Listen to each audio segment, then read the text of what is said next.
मैं सुधांशु मिश्रा अपने चैनल मिश्रा जी के माध्यम से आप सभी श्रोतागण को चंदन वंदन और ढेर सारा अभिनंदन। नीलाम्बुजश्यामलकोमलाङ्गं सीतासमारोपितवामभागम् पाणौ महासायकचारुचापं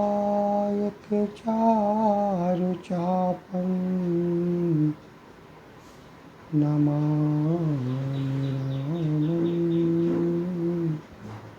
रघुवंशनाथं। नमामि रामं रघुवंशनाथं। प्रिय श्रोतागण, पिछले वीडियो में सीता जी के और राम जी के पुष्प वाटिका में आमने सामने होने की चर्चा की गई थी।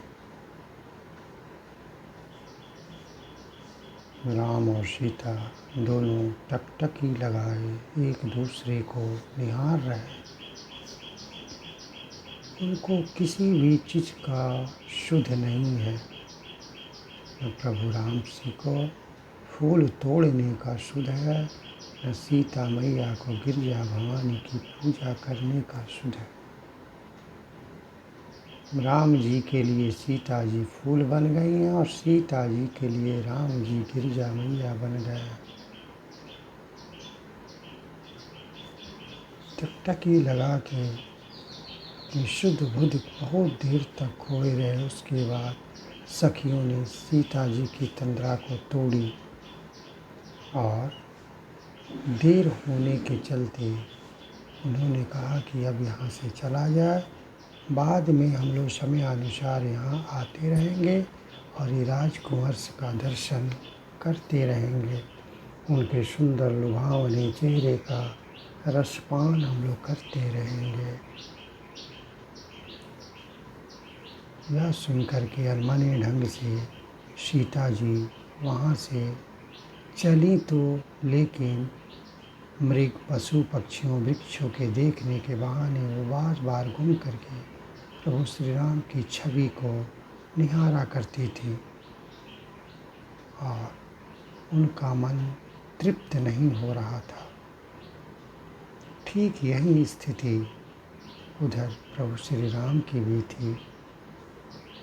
सीता जी जब भी उधर वृक्षों के पशुओं के देखने के बहाने घूमती थी तो देखती थी कि प्रभु श्री राम की नज़रें उन्हीं को तलाश रही हैं। इन दोनों की स्थिति को देख करके एक कवि ने बड़ा ही सुंदर और अद्भुत और अनोखा छंद लिखा। राम को देख कर श्री जनक नंदिनी बाग में जो खड़ी की खड़ी रह गई। राम को देख कर श्री जनक नंदिनी बाग में जो खड़ी की खड़ी रह गई। राम देखे सिया माँ सिया राम को चारों अखियाँ मिली की मिली रह गई। राम को देख कर श्री जनक नंदिनी बाग में जो खड़ी की खड़ी रह गई। इन दोनों की अद्भुत प्रेम को देख करके नजरें चार हो गई थी। इनको देख करके उसमें से एक सखी ने कहा, बोली एक सखी राम को देख कर, बोली है एक सखी राम को देख कर, रच दिए हैं विधाता ने जोड़ी सुघर। धनुष कैसे तोड़ेंगे वारे कुंवर, मन में शंका बनी की बनी रह गई। धनुष कैसे तोड़ेंगे वारे कुंवर, मन में शंका बनी की बनी रह गई।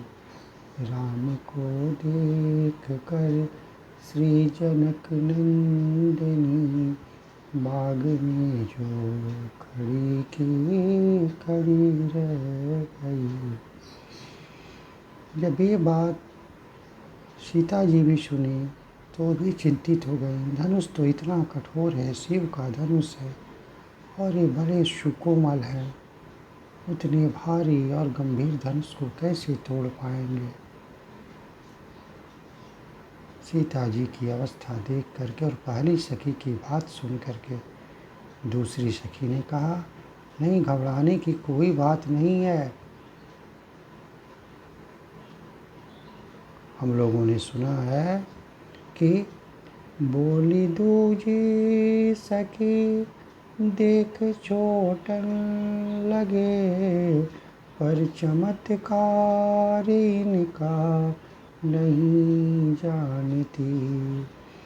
बोली दूजी सखी देख चोटन लगे, पर चमत्कार इनका नहीं जानती।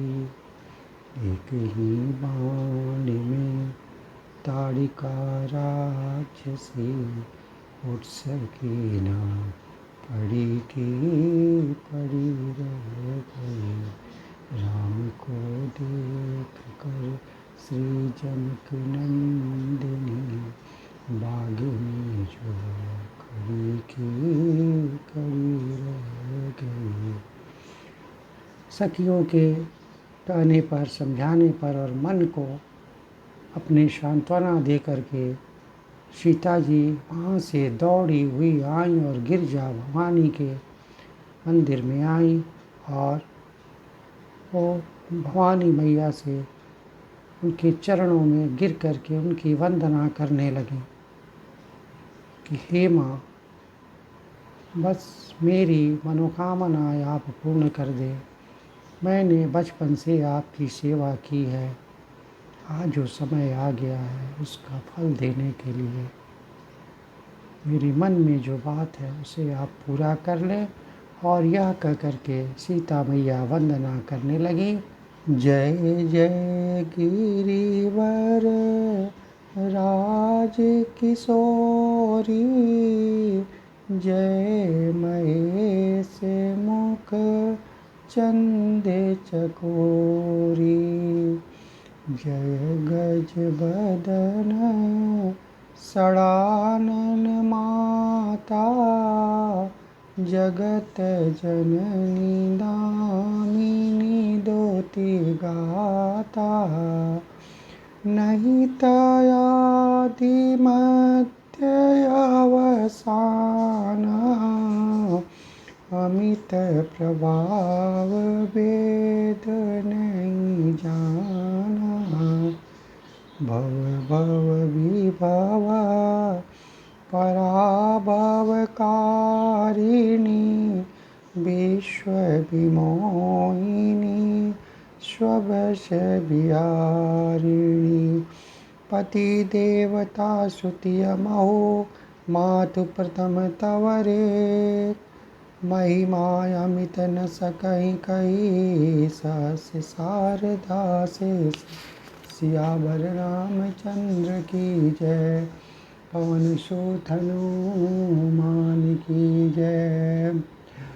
आगे सीता जी मैं गिरजा भवानी से कहती है, हे माँ,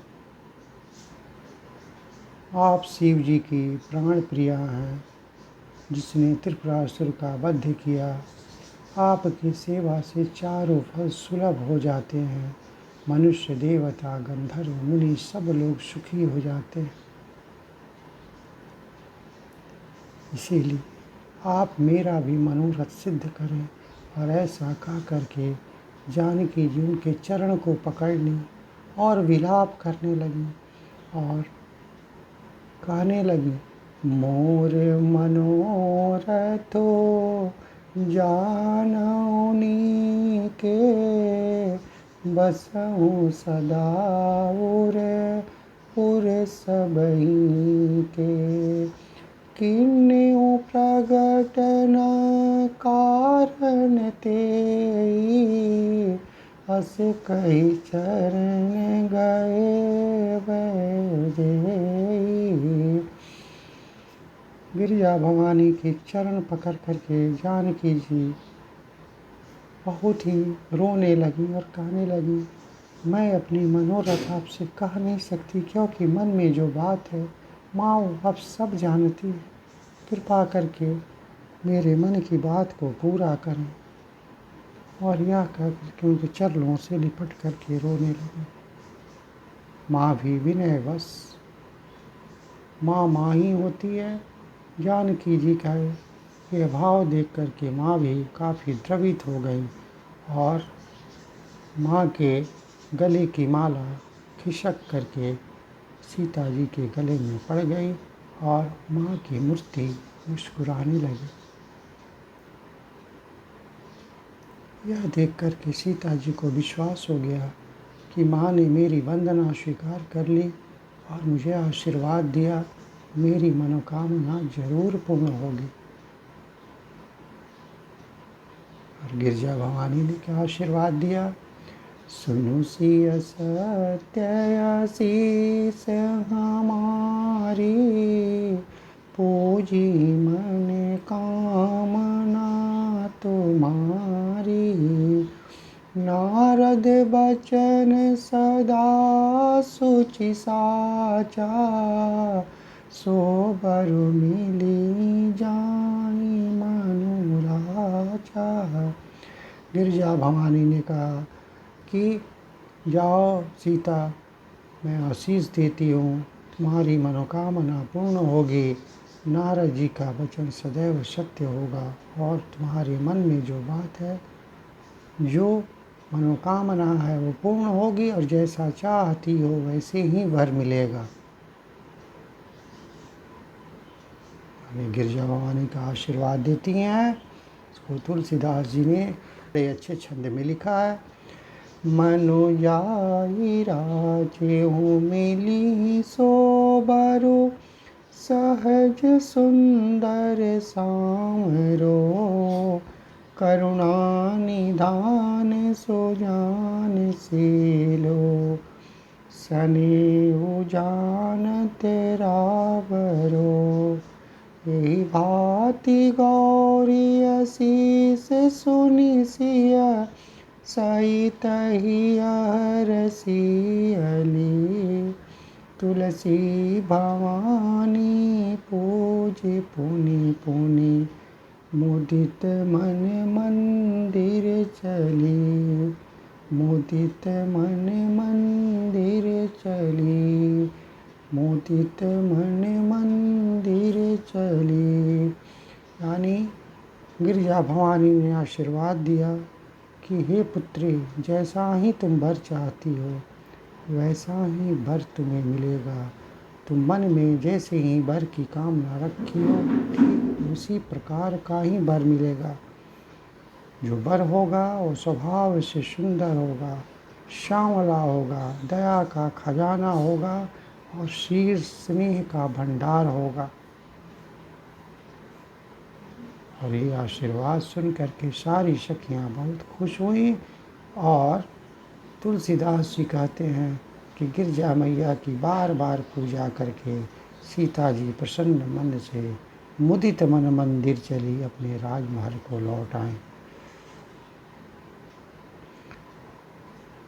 जानी गौरी अनुकूल सिया, हरसु न जाई कही, मंजुल मंगल मूल बाम अंग पर कन लगे। गौरी मैया की आशीर्वाद अनुकूल जान करके सीता जी को बड़ी प्रसन्नता हुई और तब और ज़्यादा प्रसन्नता हुई। उनका आशीर्वाद और सत्य लगने लगा जब शुभ शगुन होने लगे और सीता मैया के बाएं अंग फड़कने लगे। यहाँ स्मरणीय है कि महिलाओं के बायां अंग फड़कना शुभ सूचक माना जाता है, जबकि इसके ठीक विपरीत पुरुषों का दाहिना अंग फड़कना शुभ संकेत होता है। यह सुन करके सीता जी बहुत हर्षित हुई और वहाँ से महल में जा कर के सीधे अपने गुरुदेव को प्रणाम किया, माँ पिता को प्रणाम किया और इष्ट देव की वंदना की कि हे इष्ट देव, आज तक मैंने आपकी पूजा अर्चना की है, धनुष का भी पूजा किया, आज तक मैंने जी जान से आपकी पूजा अर्चना की है। अब वो समय आ गया है कि मेरा भी मनोवांछित फल। यह सोच सोच करके और राम जी की छवि उनके मना मस्तिष्क में एकदम बैठ गया था।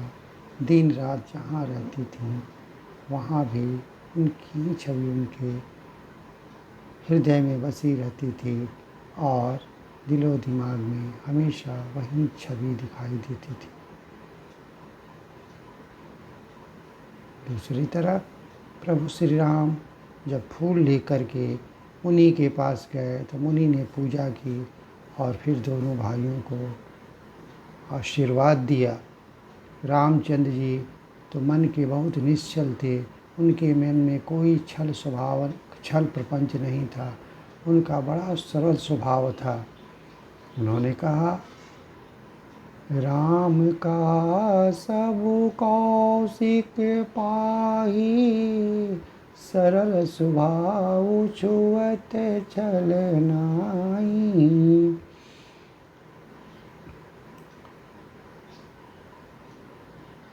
इसलिए रामचंद्र जी ने विश्वामित्र जी से वो सारी बातें बता दी जो कि पुष्प वाटिका में उन्होंने देखा, किया और सुना, क्योंकि वो बड़े ही निश्चल स्वभाव के थे। यह सुन करके विश्वामित्र मुनि भी भीतर ही भीतर काफ़ी आनंदित हुए और उन्होंने दोनों भाइयों को आशीर्वाद दिया कि सुफल मनोरथ हो तुम्हारे, राम लखन सुनि भय सुखारे। सुफल मनोरथ हो तुम्हारे, राम लखन सुनि भय सुखारे। विश्वामित्र मुनि ने दोनों भाइयों को आशीर्वाद दिया कि तुम दोनों के मनोरथ सिद्ध हो, मनोकामना पूर्ण हो। यह सुन करके राम लक्ष्मण बहुत खुश हुए और सुखी हुए। तत्पश्चात मुनि ने दोनों शिष्यों के साथ भोजन करके विश्राम करने गए और तरह तरह की प्राचीन कथाओं को कह करके वो दोनों शिष्य राम और लक्ष्मण को सुनाने लगे। उसके पश्चात गुरु की आज्ञा पा करके दोनों भाई विश्राम करने के लिए चले गए।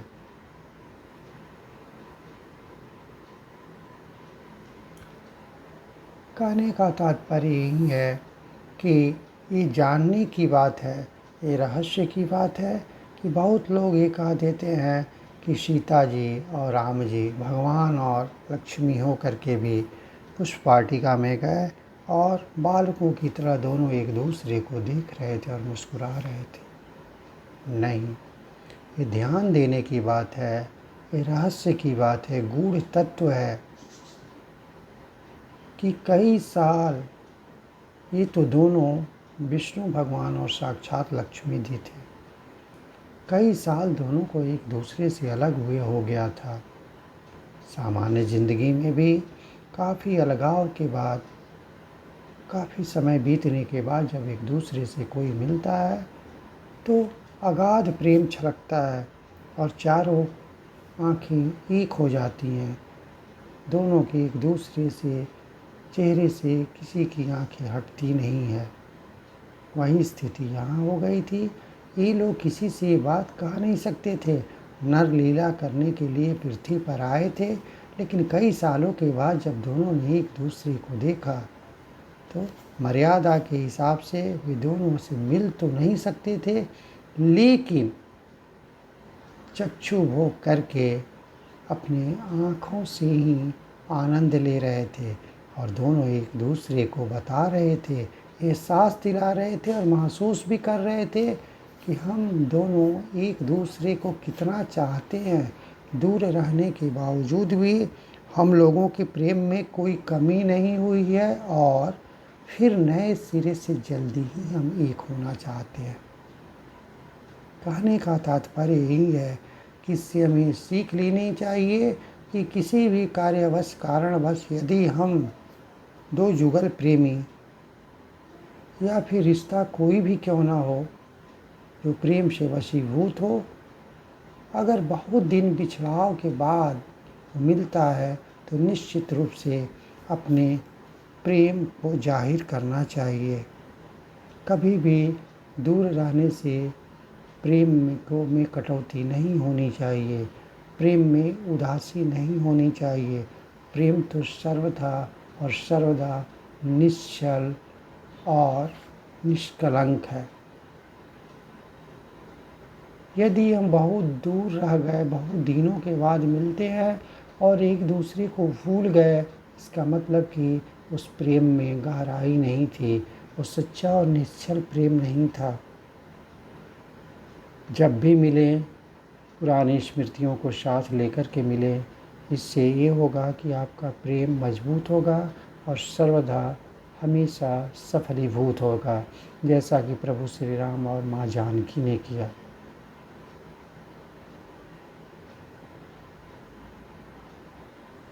ऐसे भी महापुरुषों का कहना है, कवियों विद्वानों का कहना है कि प्रेम तो पवित्र होता है, निश्चल होता है, निष्कलंक होता है। ज़रूरत इस बात की है कि आप इसका उपयोग कैसे करते हैं और किस चीज़ के लिए उपयोग करते हैं। अन्यथा प्रेम तो सब चीज़ों को, सारे दुर्गुणों को समाप्त, घृणा, द्वेष, ईर्ष्या सबको समाप्त करके सबसे ऊंची कटौती पर पहुंचता है। यहाँ से सिर्फ आपको प्रेम ही प्रेम दिखाई देगा, निश्चल प्रेम, पवित्र प्रेम और सुंदर प्रेम, बाकी कुछ भी नहीं दिखाई देता है। इसलिए हम लोग अपने कर्म तो करते रहें, लेकिन ईश्वर को सदैव याद करते रहें। आई गए रघुनंदन सजवा दो द्वार द्वार, आई गए रघुनंदन सजवा दो द्वार द्वार, स्वर्ण कलश रखवा दो, मढ़वा दो बंधनवार, स्वर्ण कलश रखवा दो, मढ़वा दो बंधनवार। जय श्री राम।